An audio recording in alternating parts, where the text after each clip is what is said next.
20 years ago, we used to make some of the dumbest upgrades to these bikes. At the time, we thought it was smart. We were spending our hard-earned money, and in retrospective, it only devalued these bikes. I was gonna go over some of these upgrades here. Manufacturers over the years have started just adjusting to, they saw what the aftermarket was, what guys were doing to their bikes, and they just made the adjustments. So one of the first ones, and the most popular one, is these aftermarket flush mount turn signals. The stock ones used to stick out a few inches, similar to this. The fronts were almost exact to the rears. I had changed these front ones almost 20 years ago. Why I didn't do the backs, I don't know, but I'm glad I didn't. I kind of like the look, and now I'm looking at trying to pick up a set of the originals to make it stock again. So, you know, there's just an example of something that I spent money. I liked it at the time.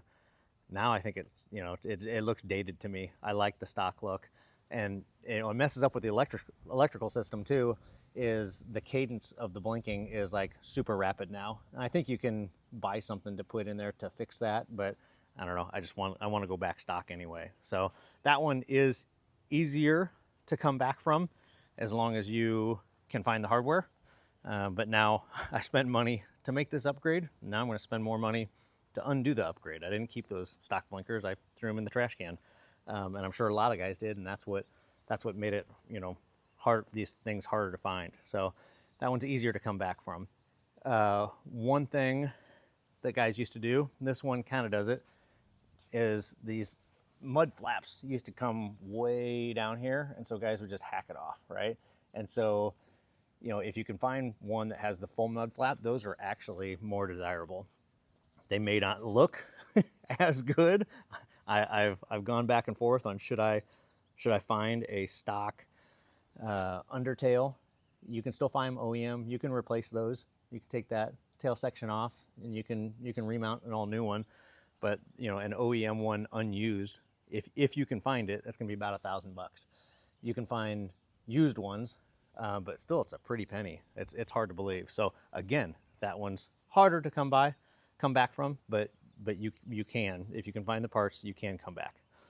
All right, and so the next one, the one that lots of guys did, is we put frame sliders on our bikes. And so we would cut in, the logic just, you know, is just insane.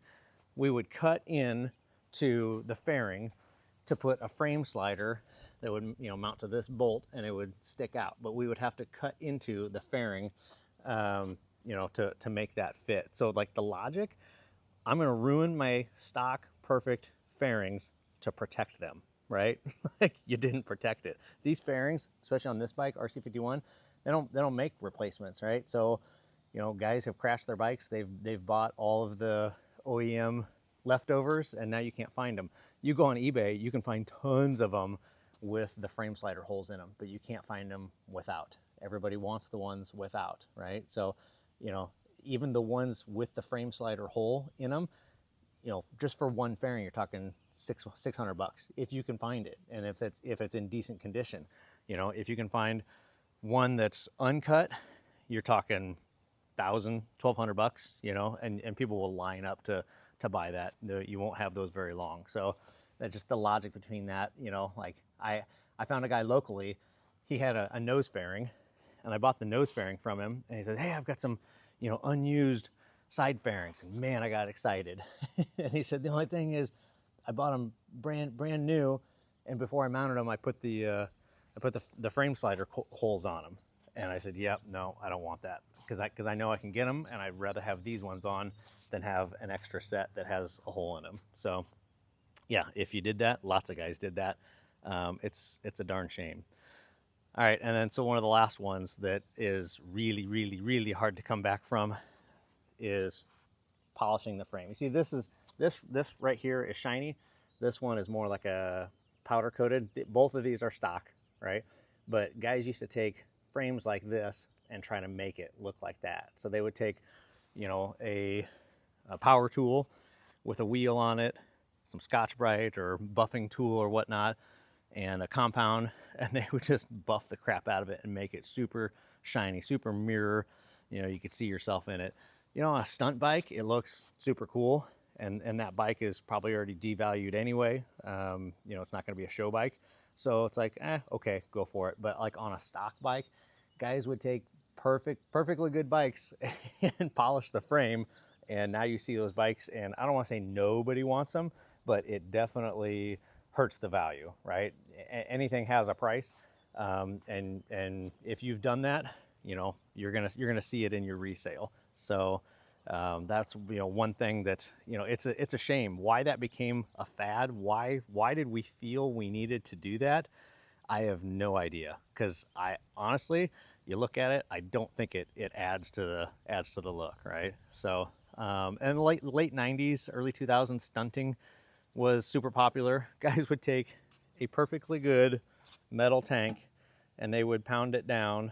And some guys were really good at it, but they would try to make a spot that would just, so you could set your butt there, so you could have your feet over the nose and do a wheelie.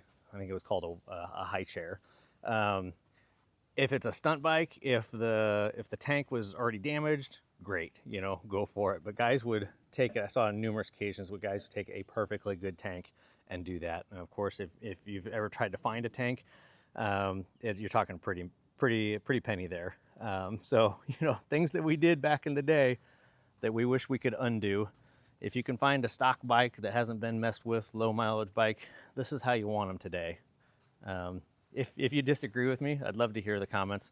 Love to hear who's out there still that loves their bike, polished frames and frame sliders cut, and, you know, all that stuff.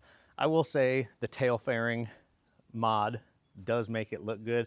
I guess I forgot to mention, so I had an R6 where I did this, where, you know, the aftermarket fairing, instead of being black and ugly, it was blue to match the bike, and, you know, painted, and it was just all flush, and then it had the, you know, the brake light, instead of something bulky, you know, it was all perfect, right?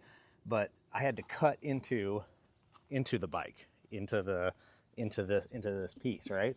And so what it did, like right now, if I push this, everything's solid, right? But when I did it to that bike, it hurt the structural integrity of the bike. And anybody that I ever saw that had one of those Undertail systems after that, I would ask them, I'm like, are you happy with it? Does the tail bounce around? They're like, oh my gosh, I wish I'd have never done that. That just absolutely drives me crazy. So another thing, you can come back from it if you can find an OEM Undertail or a bike that's being parted out or whatnot.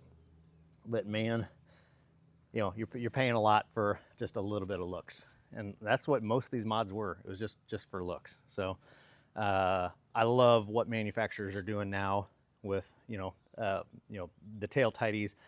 You can remove the license plate, you know, bracket. You got, you know, turn signals that are flush into the mirrors. You know, obviously the frame sliders is a different, but a lot of bikes you had different mounting points for the frame sliders where you didn't have to go, you know, cut into the actual fairing of the bike. So if you guys like what I got going on here, I'm just talking about bikes. I just love reliving the old days. I will do a startup of this bike. I get accused, RC51 lovers or owners, they just love to hear the exhaust, and I'm guilty of that.